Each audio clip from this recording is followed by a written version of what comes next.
Can a cult favorite character become a mainstream hit? You're watching Beyond the Trailers review of Deadpool. I didn't ask to be super, and I'm no hero.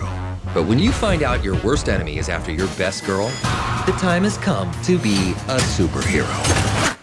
Cue the music. X gon' give it to you. Wait for you to get it on your own. X gon' deliver to you. We can't allow this, Deadpool. I don't have time for your X-Men bull, Colossus. Besides, nobody's getting hurt.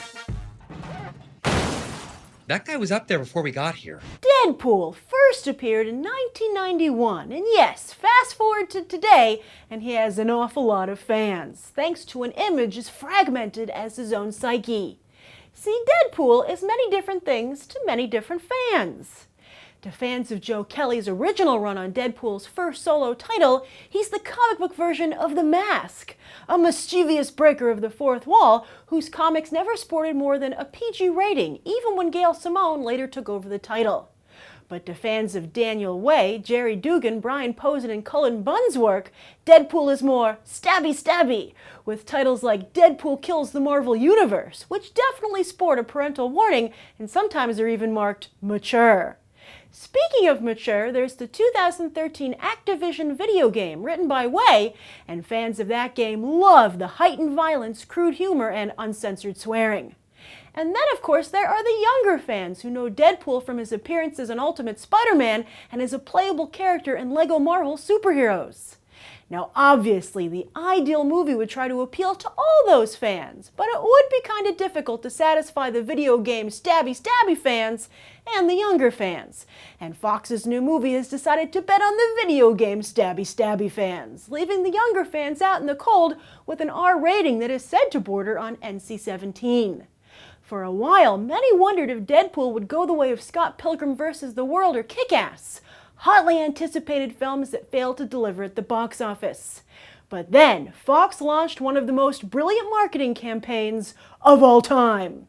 Simultaneous red band and green band trailers got everyone's attention, while marketing stunts like the 12 Days of Deadpool, Happy Australia Day, having the press junket at the Super Bowl, a Deadpool beauty pageant, and this emoji billboard have gotten everyone talking.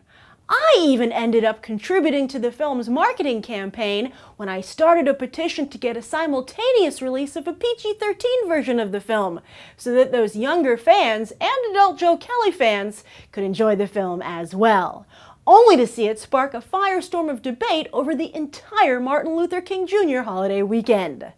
The box office will settle what Deadpool should have been rated, and indeed an internal argument over PG-13 versus R is said to have been what's held up the making of a Deadpool movie for years over at Fox. But the recent success of R-rated comedies like Ted, Jackass 3D, and Fox's own Kingsman: The Secret Service have made the studio more comfortable with an R-rated Deadpool, especially after fans went crazy over leaked test footage for the potential film. In fact, the biggest obstacle for the Deadpool movie might be its most passionate supporter, Ryan Reynolds. Wade Wilson is said to be Reynolds' dream role, a role fans have felt he was perfect for as well, which made his debut as the character in X-Men Origins Wolverine all the more devastating. But while Jim Carrey was coming off of smash hit Ace Ventura: Pet Detective when The Mask debuted, Reynolds is coming off of Selfless, R.I.P.D., and The Change-Up. Ooh, that's a lot of damage. Here's hoping Reynolds has the same healing factor that Deadpool does. Ooh, Deadpool, Deadpool, Deadpool, Deadpool! You are going to put a number of people in a very difficult position. I myself am torn. Here's the headline. The first 20 minutes of this movie, the opening credit sequence and the first action piece, which amounts to 20 minutes, is absolutely amazing. It is a must-see. When people talk about groundbreaking, they're talking about the first 20 minutes of this movie. But then the rest of the movie, not so much. So the question becomes, do you go to see a movie and pay for a full movie, even though only the first 20 minutes of the movie are good, while the rest of it is seriously flawed and unnecessarily vulgar? Well, in my opinion, the answer to that question is, if you are a serious comic book fan, or even just a serious, and I I emphasize serious, and you'll see why when this review is over. But if you're even just a serious comic book movie fan, then you go see Deadpool, because the first 20 minutes are just that good. Here was my movie-going experience. During the first 20 minutes, my mind was blown. I was astounded. I was like, everyone needs to see Deadpool. I don't care what the obstacles are. You find a way. You see this movie. But then after the first 20 minutes, it just progressively lost more and more momentum as the movie went on, to the point that where the movie was over, I was like, okay, only the serious comic book fans need to go, which is a real shame. I wish I could recommend that everyone see it, because the cast is just so good across the board. And we'll go into specifics in my spoiler review, but I have to give a shout out here to the three leads. Ryan Reynolds, Morena Baccarin, and Ed Skrein are so good. They are not only good, but they are perfectly cast. Just an absolutely amazing job. So what are the problems? All right, I have my notes here. I want to make sure I get everything right. But the problems, and this is beyond the vulgarity. I don't want this to be it should have been, PG-13 review. That's not it. I think that simplifies and kind of scapegoats the problems the movie needs to own up to. All right, so these are my three problems with the movie beyond that other element to it. So first, there is a bold yet ultimately flawed choice that's been made in terms of how the narrative or the story structure plays out. We can discuss in the spoiler review. I don't want to give anything away, but I think it seriously hurt the momentum of the film. Then also, a lot of the jokes in the movie were derivative, to the point that it felt like Deadpool was ripping off other movies. Like, at first you chuckle because you're like, oh yeah, that's a reference to another movie. But then you're like, well, that movie did it first. You can't just copy other movies. And then, this is the big one. The budget's not big enough. I was telling a friend about this evening, actually, talking about Deadpool, being like, it's going to be tough to review this movie. It straddles the line between genius and formulaic.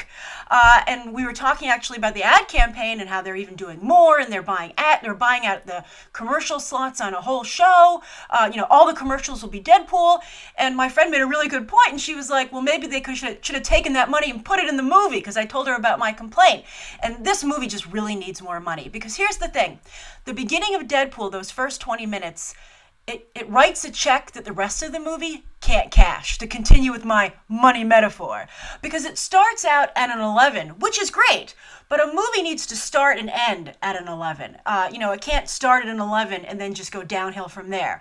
If you can't afford to begin and end with an 11, you need to end on an 11 so people leave the theater on that high.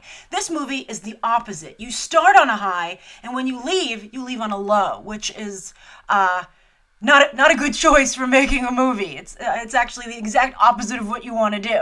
So that was really unfortunate, because the action in this movie, it's just so good. I could watch Deadpool flip around in his action sequences just constantly. I was having such a good time. The Deadpool suit is so well realized. The action stunts are just so well done, and they're so sharp. It's like choreographed like dance. It was amazing to watch. It was so good. And I missed it so much when it went away, because it's really only the beginning of the movie, except for snippets after that every time they showed it again, like a glimmer of it, I was like, don't cut away. No, that's what I want to watch. I don't care about this other stuff. And I think that, that's the other problem with starting out with all your best stuff, that when it goes away, the audience really feels it instead of building to that. So but my hat's off to the stunt team. They just, so good. So good. Now, I also want to talk about the fact that I want a sequel.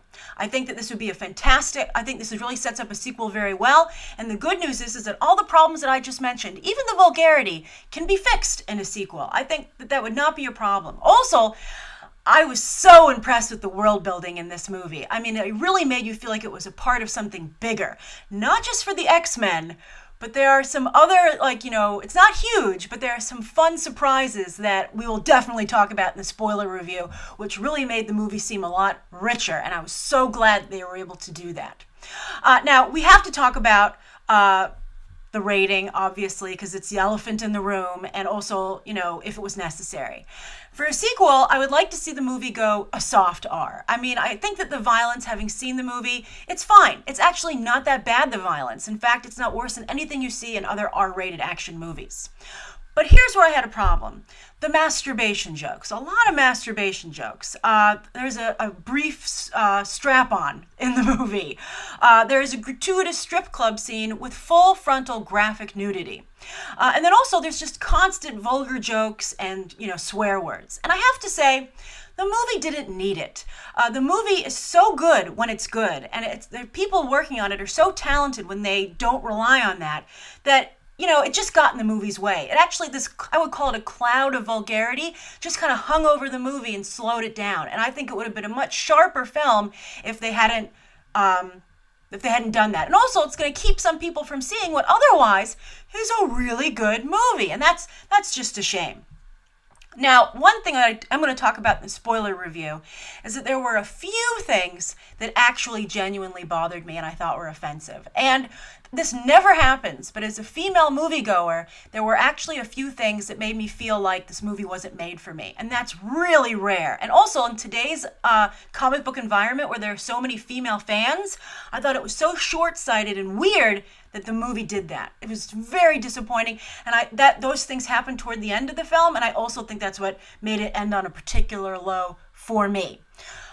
We'll talk about all of this in the spoiler review, but again, if you are at all into comic books or at all into comic book movies, not casually, if you're just casually into it, I don't know if this movie is going to be for you because of the problems that I've just outlined. But if you're serious about the genre and you care about its advancement and what people are doing to experiment within it, then you should definitely see this movie. I think it's worth it. But you have to be obviously able to get into an R-rated film, and you have to be okay with those things. As for anyone else who's a casual fan, not into superhero movies, you should decide based on what I just discussed. And also, if you want, you can watch my spoiler review, which will give you, I think there's still some fun to be had, even if you know what's going to happen in the movie. But at the end of the day, as I said, I would love to see a sequel. I think there was a lot of talent on display here, and I think overall it's a win for Fox and everybody associated with it. And I just think that the problems that were just, they were just mistakes and that are easily fixed, and that's great. All right, so that's my review of Deadpool. I'm so excited to talk about it with you guys in the comments down below,